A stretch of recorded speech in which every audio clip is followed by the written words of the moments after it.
Thank you all for coming together for this. Now, we are gracious to have an excellent panel with us here tonight, and I'm going to turn over the microphone right now back to Tom Arabia from the ISO to move on with the program, as I'm sure that we're eager to hear what they have to say and not waste any more time on this. Thank you so much.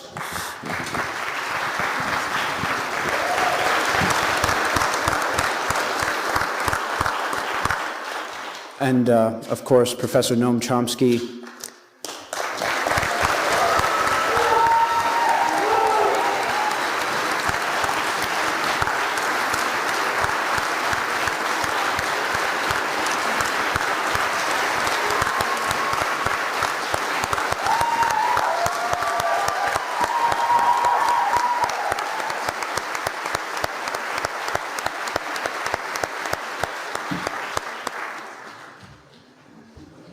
So I can go on with the introduction of Noam Chomsky then?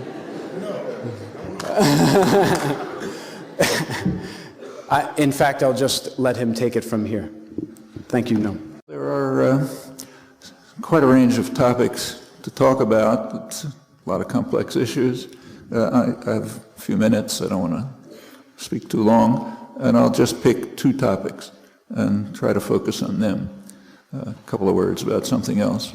The two topics are, I'm not going to talk about the atrocities that took place in the last few weeks. I'm sure you're quite familiar with that. One question has to do with the legitimacy of the U.S.-Israeli invasion, and we should bear in mind, crucially, that it's a U.S.-Israeli invasion. That's right. We're critically involved at every level. So one has to do with its legitimacy. The second question that I want to talk about has to do with the reasons for it. Now, the two are intertwined, so what I say won't be entirely segregated, but I'll try to do it systematically. Now, as far as the legitimacy is concerned, it's almost universally assumed in commentary that the invasion is legitimate. It's criticized as being disproportionate, but it's legitimate because obviously a state has the result to defend itself against attacks from the outside. Well, there's a certain level of truth to that argument. Yes, a state has a right to defend itself from attack, but this argument moves very quickly to another position, namely that a state has the right to defend itself by force from attacks from the outside. And nobody believes that. If that's supposed to be the principle, it's, I think, universally rejected. So no one agrees that, say, Nazi Germany had a right to defend itself by force against the terror of the partisans in occupied Europe. Nobody, I suspect very few people here or around us would believe that the British had the right to defend themselves by force against George Washington's army. And the reasons are obvious. In both cases, they had no reason to be there in the first place. So therefore, I have no right of defense by force. And there was an easy way to defend themselves. Put a stop to the atrocities and the invasion and the aggression. And when that option is available, you just don't have the right to defend yourself by force. Or take, say, a useful analog, take the British in Northern Ireland. I mean, IRA terror was certainly criminal, and the British had a right to defend themselves from it. How? Not by violence, not by terrorizing the Irish Catholic community, but by addressing the grievances that led to the violence. And when they finally began to do so, the terror stopped. And you can think of case after case like that. So the universal agreement that Israel had a right to defend itself by force is not only wrong, but is transparently wrong. Wrong on the basis of principles that virtually everyone accepts.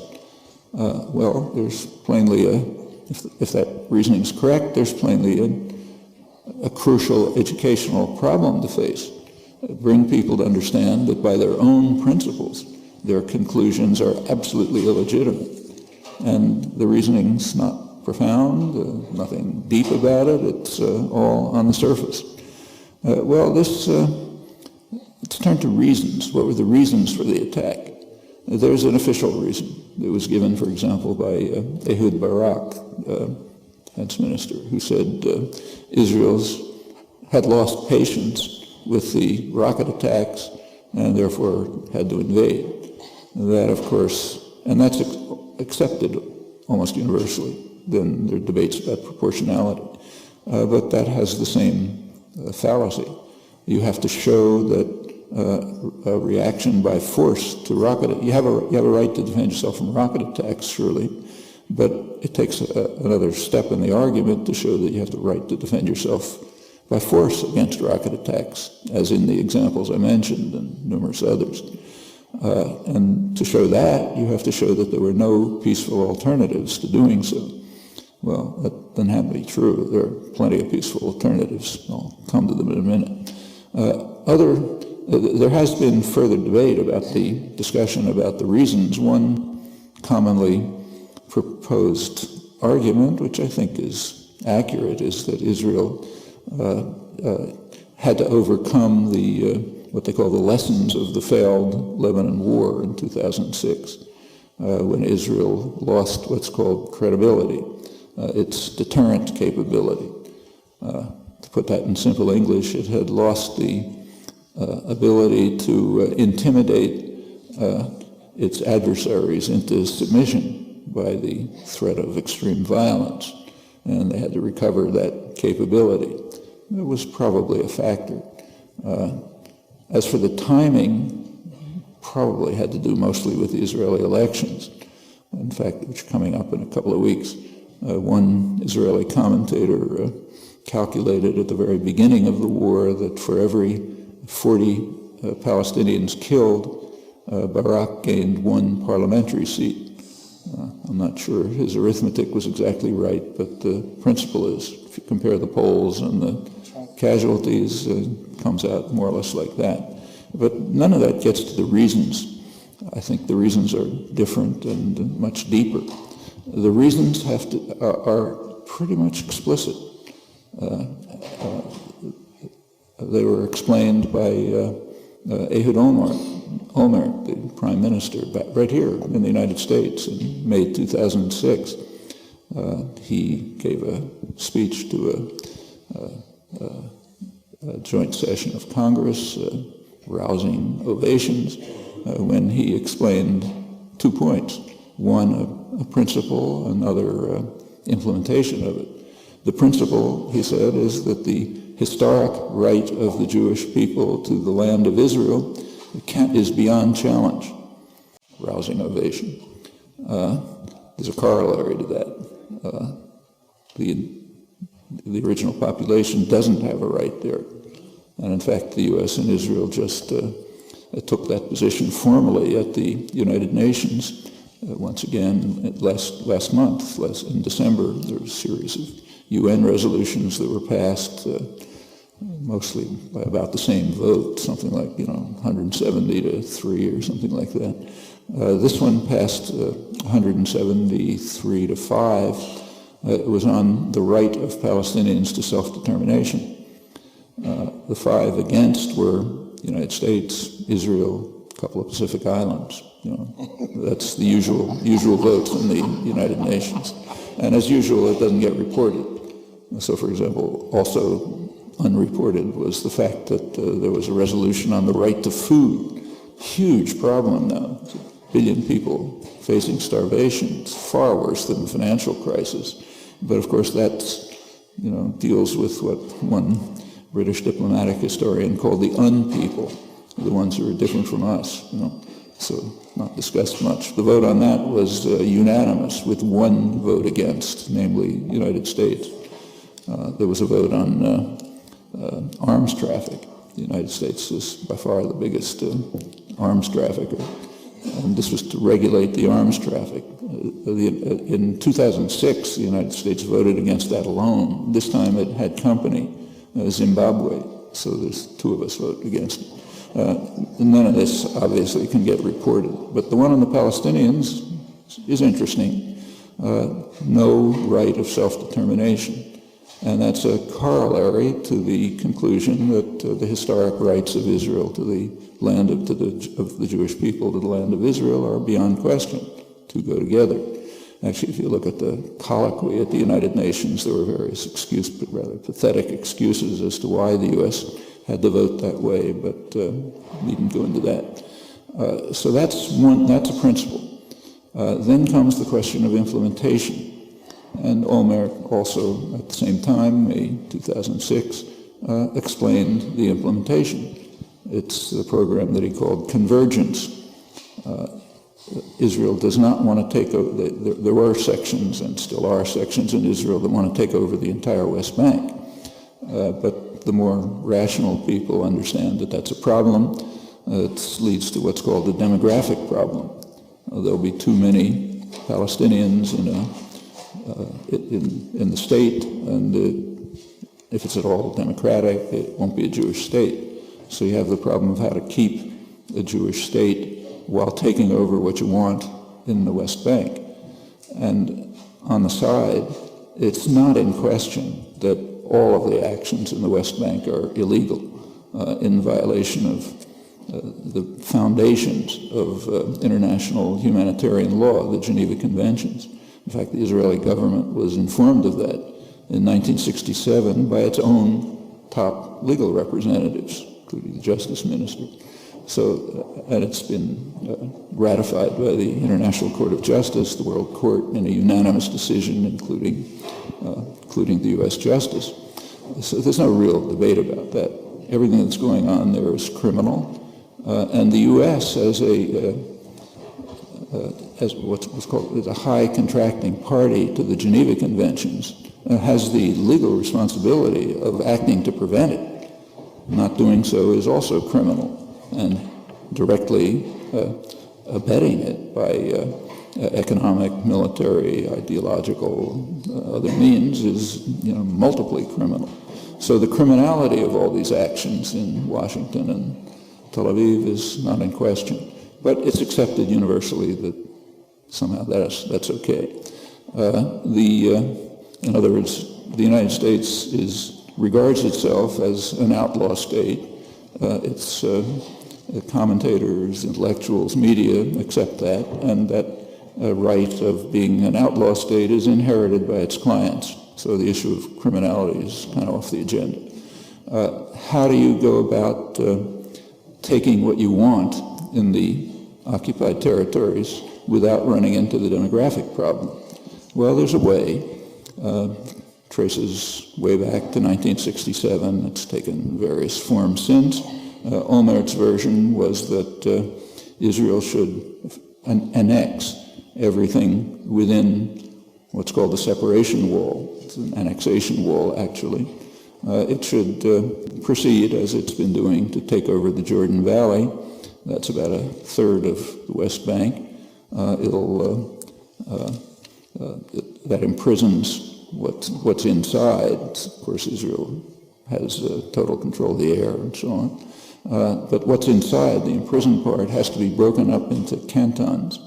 You take a look at the settlement map. There are 2 salients, actually 3 salients that cut through the West Bank, from the part that Israel will annex within the separation wall up to the Jordan Valley. One goes east of Jerusalem. What's called Jerusalem is illegally annexed by, in violation of Security Council resolutions that go back 40 years. But the U.S. accepts it, so it's okay. By now it's Greater Jerusalem, much expanded, and to the east of it there's a town, Ma'ale Adumim, which was developed mostly in the Clinton years with the purpose of bisecting the West Bank. And to the north there are 2 other salients. One go to the town of Ariel, the other to Gedumim. That breaks up what's left. And then there's a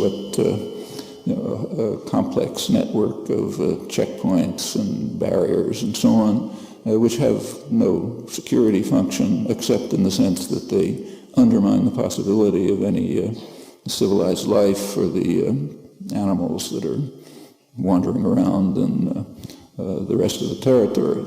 Well, that proceeding in that way, Israel could take over what's valuable for it in the West Bank, the arable land, the pleasant suburbs around Jerusalem and Tel Aviv, the water resources they'll have control of, the Jordan Valley, fertile area, and also prisons, everything, and everything else that goes through, and it doesn't have any responsibility for the Palestinians.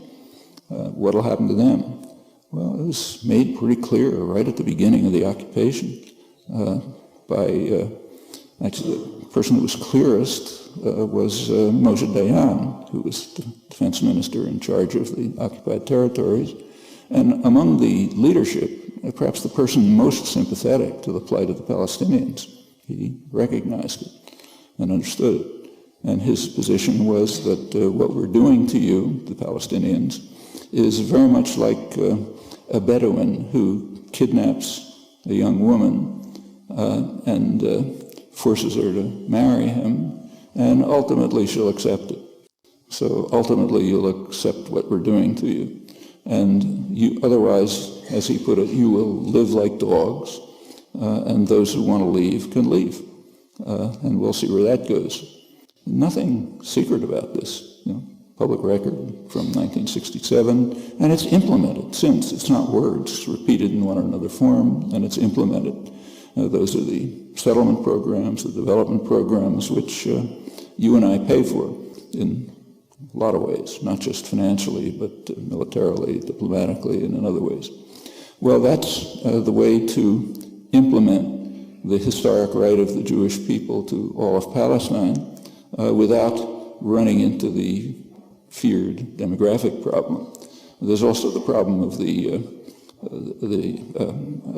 Palestinians, the non-Jewish citizens of Israel, mostly Arab. That can be handled in various ways. One way, in fact, was just proposed by the Electoral Commission a couple of weeks ago. It banned participation of the Arab parties in the coming election. Now, that's unlikely to stand. The courts, I think, are not likely to let that stand. It's too blatant and overt a violation of minimal democratic practice. But in one way or another, they can be marginalized and kept out. And there's a further plan, which is accepted pretty much across the spectrum, and that is that means have to be found to encourage the Palestinian Arab citizens to leave, the citizens of Israel to leave, either by direct transfer or by redrawing borders, so that the heavily settled parts of, say, the Galilee will be transferred into one of those segregated cantons that could be called a Palestinian state someday, meaningless. So those are ways of practically implementing the program of the dual program of recognizing that the historic rights of the Jewish people are beyond, to the entire land are beyond question, and doing it in such a way that it can remain free from the demographic problem, the dangerous problem of having non-Jews in a Jewish state. And those are not just proposals. I mean, they're being implemented every day, going on constantly. Well, those proposals can be implemented only if there's no resistance to them. Now, in the West Bank, by now, there's very little resistance because of Israeli violence, which has indeed subdued the population, and by now because of collaborationist Palestinian forces. As I'm sure you know, the United States, with its allies, the Arab dictatorships, Jordan, Egypt, have trained security forces, Fatah security forces, whose main task is to subdue the population. So if they have a demonstration, against the atrocities in Gaza, then instead of the Israeli army going in, they'll do it. That's a typical colonial pattern. It's the whole history of colonialism works like that. I won't run through the details, but it's absolutely common, very common. So like, say, India was, the population was mostly kept under control by Indian soldiers under British command. And it's just a typical and natural procedure. In Chechnya today, it's kept subdued and quiet and developing and so on under Chechen military forces, with the Russians in the background in case anything goes wrong. It's routine, and it's being duplicated in the West Bank. Well, okay, they've pretty much subdued protest in the West Bank so they can carry out the policies without disturbance, but they haven't yet subdued Gaza. Gaza, you still have resistance. Now remember, Gaza and the West Bank are one unit. And furthermore, they are both occupied. There's no question that Gaza is occupied. Even as sane Israeli commentators point out that there's never been a day that it hasn't been under occupation. There's talk about, the famous disengagement, but that was a well-organized scam. Hardliners in Israel, like Ariel Sharon, the patron saint of the settlers, understood that it's completely senseless to keep several thousand Jewish settlers in the ruins of Gaza, which they had already pretty much destroyed, taking a large part of the land and the scarce resources like water, and protected from 1.5 million people by a big component of the IDF, the Israeli army. That's just crazy. So what makes sense is to essentially transfer them to valuable territory. They're subsidized to go to Gaza, so fine, you load them up in trucks and take them over to be illegally subsidized in the West Bank, which you want to keep, which is what happened. I mean, when they announced the disengagement, they also, at the same time, announced new settlement programs in the West Bank. Most of them went there, some went to the illegally occupied Golan Heights. That's almost all of them. This had to be presented as a trauma, a national trauma, because you had to have images on the front pages of the newspapers about, you may remember the Boston Globe, pathetic little boy, pleading with the soldiers not to take them away and, destroying their homes. You can have cries of never again. It's kind of like the Nazis and so on. They're all totally faked. I mean, if they wanted to remove the settlers, there was nothing easier. They could have simply announced on August 1st, the Israeli army is going to leave Gaza. 2 days later, the people who lived there would have climbed into the lorries provided for them and quietly gone to their new subsidized homes in the illegally settlements in the West Bank. But then you wouldn't have had a national trauma, and you wouldn't be able to shout never again, and so on. There's a lesson in this, because it also has to do with the possibilities of dealing with the settlements in the occupied territories. And the rest of the occupied territories, the West Bank, it's very commonly argued that if the Israeli army, that there's no possibility of a two-state settlement, because if the Israeli army tried to forcefully remove the settlers, there would be a civil war. And that's probably true. The religious nationalist settlers have such a powerful role inside Israel, in particular in the Israeli army, that they might just refuse to carry, especially at the officer corps. Many of them obey the rabbis, not the state, openly. So yes, they might refuse to do it, have battles, could be a civil war. But there's no reason for any of that. To eliminate the settlements in the West Bank is a trivial move. Just withdraw the army, and the settlers will divide. Many of them are just there because they're paid to have a decent quality of life. Okay, so they'll go back and be paid to be within the borders of Israel. There will be nationalist religious groups that'll fight to hang on to every, clod of earth. Okay, they can be left to their own devices. They can stay under Palestinian authority, or they can leave too. But there doesn't have to be any civil war, and there doesn't have to be any force. The mechanisms are straightforward. So that's not a barrier to proceeding to a political settlement. And this has been done. There are many examples of this. just to take one recent one, which was pretty dramatic, but can't be discussed here because of what it implies. Indonesia in 1975 invaded East Timor, and it's what happens about as close to genocide as anything in the modern period. They killed hundreds of thousands of people, maybe a quarter of the population, strongly backed by the United States, also Britain when the atrocities mounted, others. And they swore they were never going to leave. The general said, it's part of Indonesia, we're going to keep it, nothing the world can do about it. Well, in September 1999, under, by then, very serious international and domestic pressure, Clinton decided that it's enough. He told the Indonesian generals, sorry, friends, the game is over, and they immediately withdrew. You can't stand up to the Godfather. It's just too dangerous. And so, okay, that was the end of that. Now, that's gone down in history as a humanitarian intervention by the United States. Look how humanitarian we are. First, we supported the invasion, for 25 years, helped them destroy the population. And then when it just became too much of a bother to us, we told them to call it off. Okay, and they called it off. Okay. International affairs is, there aren't many principles of international affairs, although scholars will tell you there are, but one principle that works pretty well is that international affairs are very much like the mafia. And there's a godfather, and you better obey him, or else you're in trouble. And then there are what are called the intellectuals, who explain to you that what the godfather's doing is humane and just and the divine mission and so on and so forth. It's pretty much the way it works.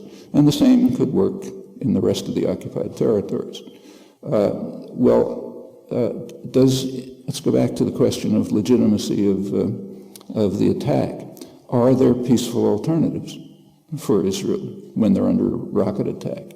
Well, there are alternatives in a narrow sense and also in a broader sense. Now, the narrow sense is sometimes discussed. The narrow alternative is just to accept the ceasefire. Okay, that would mean ending the rocket attacks and opening the border. Okay, crucially opening the border. And there are agreements on paper about that. So in 2005, there was an agreement that Israel would allow continuous flow across the borders so the people can at least survive, and there would be no more violence. Well, a couple of months later, in January 2006, Israel rejected the agreement, as did the United States. And the reason is the Palestinians had committed a really grave crime. They had voted the wrong way in a free election, and you don't do that. The Godfather doesn't like that. So therefore you have to be punished. And meanwhile, the intellectual community has to write uplifting articles about our yearning for democracy and so on and so forth. Again, that's the way international affairs work, and the cultural system works. So Israel backed away from the agreement, and since then there's been no acceptance of that truce. Actually, right before the present invasion, the latest invasion, December 27th, the political leader of Hamas, Khalid Mashal, proposed that they go back to the 2005 agreement. Okay? No need for an invasion. Israel didn't even respond to the request. It was much better to attack. Then you can try to eliminate the last resistance to the atrocities that continue every minute, both in Gaza, but more seriously in the West Bank, which they really care about and want to take over in the way I described. So that's a narrow proposal. You can accept the ceasefire. The broader proposal is very simple. Accept international law, which is straightforward. You have no right to be in the occupied territories. Withdraw and allow Palestinian national self-determination in the released territories. That would be the West Bank and Gaza, 22% of the former Palestine.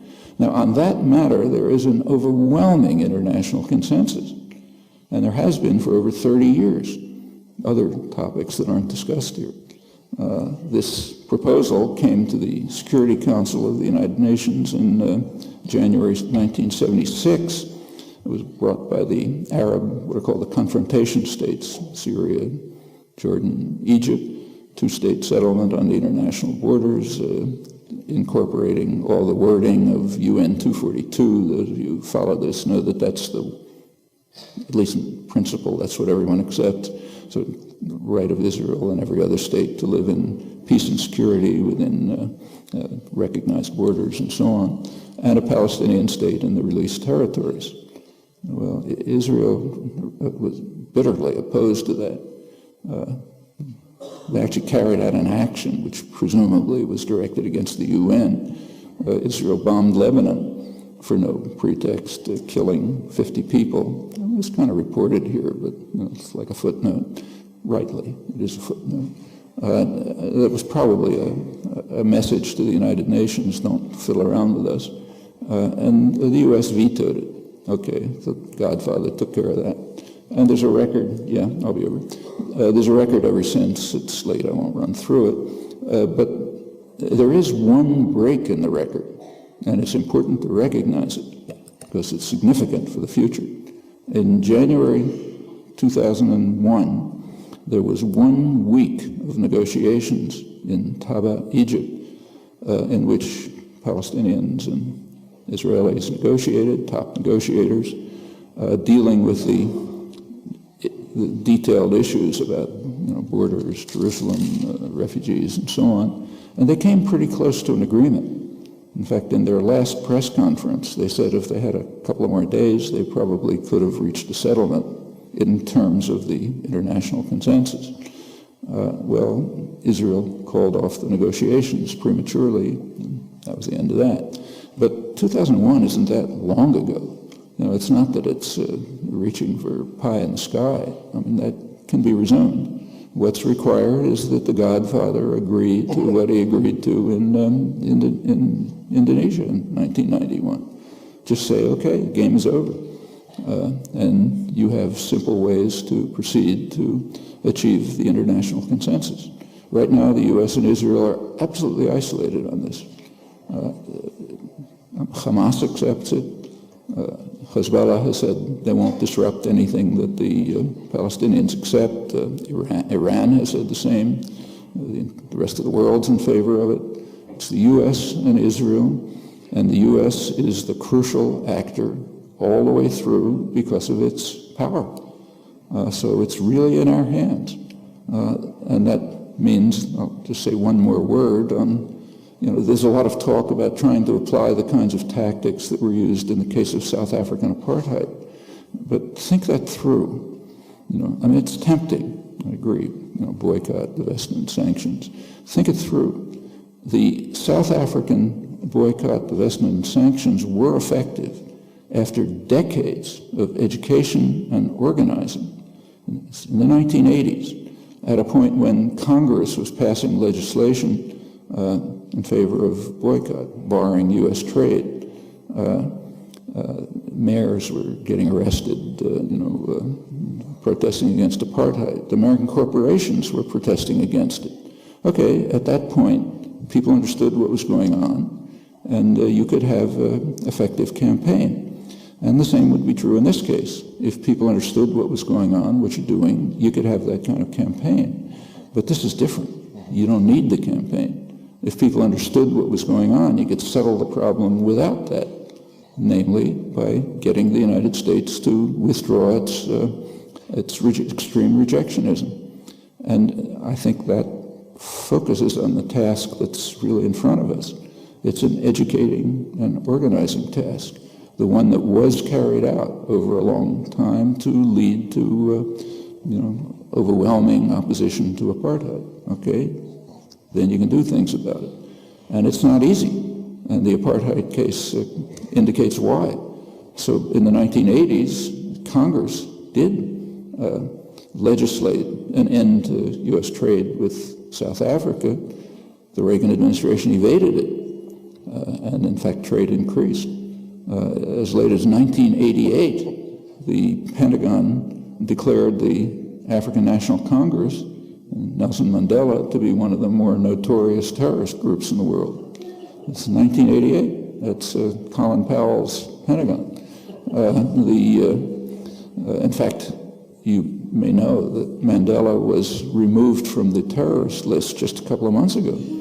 I guess it was becoming too much of an embarrassment. So, you have to, even if, even at the time when you really have the basis for achieving something, you got to compel the U.S. government to go along with it. They got their own interests and their own constituency. But it can be done, and it was done, and it can be done in this case too, but not without a lot of work.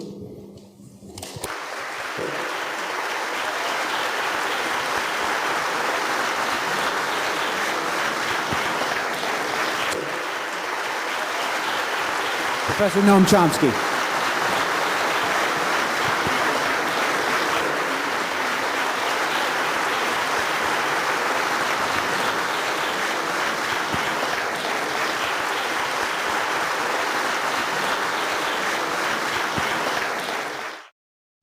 Please.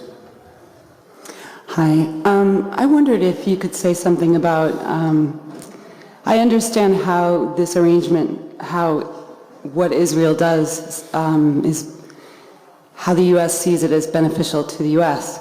But I wonder if you could, I don't understand how the occupation of the West Bank and Gaza benefit the U.S. And I don't know if this goes to the question of to what extent Israel is doing orbiting, or to what extent U.S. policymakers are also influenced by Israel, and I wonder if you could say something about that. To what extent? What does it benefit the United States? Yeah. Well, actually, I don't think the United States, U.S. power systems, meaning the state, corporate sector, and so on, they probably don't care one way or another about Gaza or the West Bank. They do care, however, about a powerful Israel. And in fact, Israel becomes more powerful to the extent that it gains territory, resources, and so on. And these same power systems don't care at all about the Palestinians. I mean, there is, I mentioned one principle of international affairs, namely it's kind of like the mafia. There's another principle which has to do with human rights. You have human rights to the extent that you serve power, okay? So Palestinians have no human rights because they perform no service to U.S. power. Israel has massive human rights because it performs massive services. And you could run through them, but some of them are pretty dramatic. In fact, right now. So the U.S. and Israel attacked Gaza on December 27th, okay? On December 3rd, right in the middle of the attack, massive bombing, destruction. On December 31st, the Pentagon quietly announced that it had commissioned a German ship to bring, they said, 3,000 tons of military equipment to Israel, right in the middle of it. They said just a couple of weeks earlier they had commissioned another ship, which already presumably had delivered its material. Well, that's kind of pretty important. Here's a country that, at our service, it's a U.S. attack. The jets, the helicopters, fancy weapons, and so on, mostly they come from the United States, and there's all the other support. So right in the middle of it, the U.S. is trying to bring 3,000 tons of military equipment to Israel. Actually, it didn't quite make it because the government of Greece, from where it was supposed to go, refused to allow the ship to go.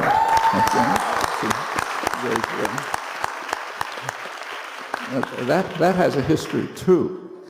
Up until 1974, Greece was not regarded officially in the United States as part of Europe. It was regarded as part of the Near East. In 1974, something happened. The Greeks overthrew the US-backed fascist dictatorship. And at that point, the official, Greece moved from the Near East section of the State Department to the European section. Not because we liked the overthrow of the dictatorship, but because you couldn't stop it anymore. But they're still not part of the European system. culturally and in many other ways. There is a clash of civilizations. And unlike the European Union, they did not support the atrocities in Gaza, and they prevented the ship from going. It'll go, it's a German ship. They'll find some other way to send it. But it's important. Why are they sending equipment to Israel? Well, if anybody, the few people who bothered to ask, and there weren't many, which is interesting, were instructed by the Pentagon that the material is not for the use of Israel in the assault against Gaza. They said it would get there too late because they understood that the attack would end the day before the inauguration. That's crucially important. You have to make sure that not to raise the marginal possibility that Obama might say something about it. So you had to stop the attack right before the inauguration, which it did. So the ship would get there too late for this attack, maybe for the next one. But there was a reason, an important reason that the Pentagon gave. Those arms are being pre-positioned for use by the U.S. military. In other words, this is just one element of how Israel provides a major military base for the United States right at the edge of the most crucial region of the world, the oil-producing region. So it's not just a place to store things. It also has a very powerful military force of its own, thanks to its alliance with the United States. Believe it or not, the Israeli Air Force and armored forces are larger and technologically more advanced than any NATO power outside the U.S. Of course, not by its own resources, because it's an offshoot of the U.S. power. And it's a base for projection of U.S. power, which will be used for what will be called stabilizing the Middle East, or something like that, meaning aggression, violence, and terror, and so on. Well, the arms that go to Israel, which are huge, not only strengthen the Israeli military and provide prepositioning for further U.S. aggression, but have other values. So when the U.S. provides arms to Israel, that provides a pretext to sell less efficient arms to Saudi Arabia and the other Gulf dictatorships, from which the U.S. Arms industry, military industry, makes huge profits. So they love this arrangement. Furthermore, the arms can be tested against live subjects, so you learn something about how they work, you improve them. And furthermore, Israel has its own arms industry, a significant one. And it's so closely linked to the United States that one of their major military industries transferred its headquarters to the United States. These are just like cousins. I mean, tiny one and a huge one. Furthermore, Israel provides important advantages for U.S. intelligence and even for U.S. operations. There's a very interesting article that just appeared in Middle East Policy, one of the main Middle East journals, discussing how Baghdad is being redesigned by U.S. forces along the lines that Israel has pioneered in the West Bank. Baghdad is being partitioned into,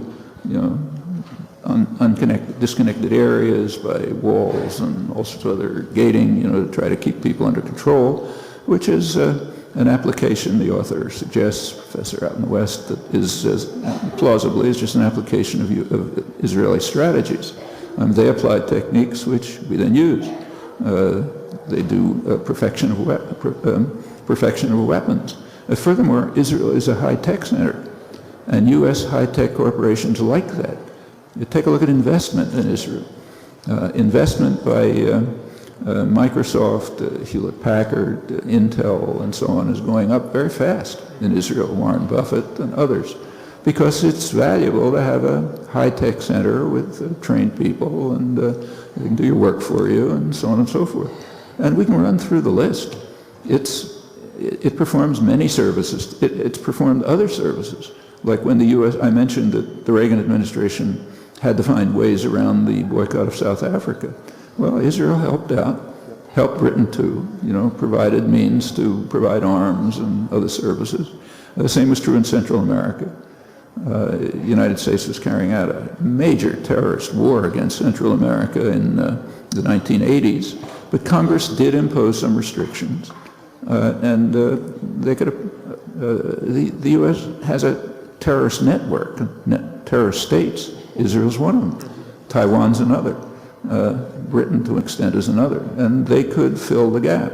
So you want to carry out genocidal attacks against the Mayan Indians and, or, train the Contras or something. Okay, Israel can come in and do it.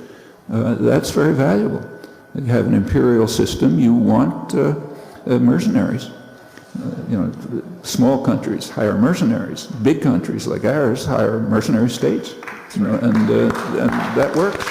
And we can run down the list. I mentioned East Timor, right? Congress imposed some limits. As the atrocities were really reaching their peak in 1978, Congress imposed some limits on selling arms to Indonesia. That's the Carter administration. They appealed to Israel to send U.S. jet bombers to Indonesia, okay, get around the congressional ban. And there's a long list of things. It's a very valuable ally for the Godfather. On the contrary, if you contrast it with the Palestinians, they perform no services at all. In fact, they have no human rights. In fact, they perform negative services. They harm U.S. power by arousing what's standard racist terminology is called the Arab Street. When there's feelings in New York, you don't call it the New York Street. But the Arab Street, the people of the countries, they get upset when the Palestinians are being crushed, and that causes problems for the dictators who run the country, the kind that Asaf was talking about. So they kind of have negative value, hence negative human rights. And I think, so in itself, if the U.S. decided to do what they did in Indonesia and just tell Israel to pull out of territories, Intel, Microsoft, Lockheed Martin wouldn't care that much. It's not a huge issue to them. But to have a powerful Israel is pretty important. And since Palestinians have no rights, well, what happens sort of follows.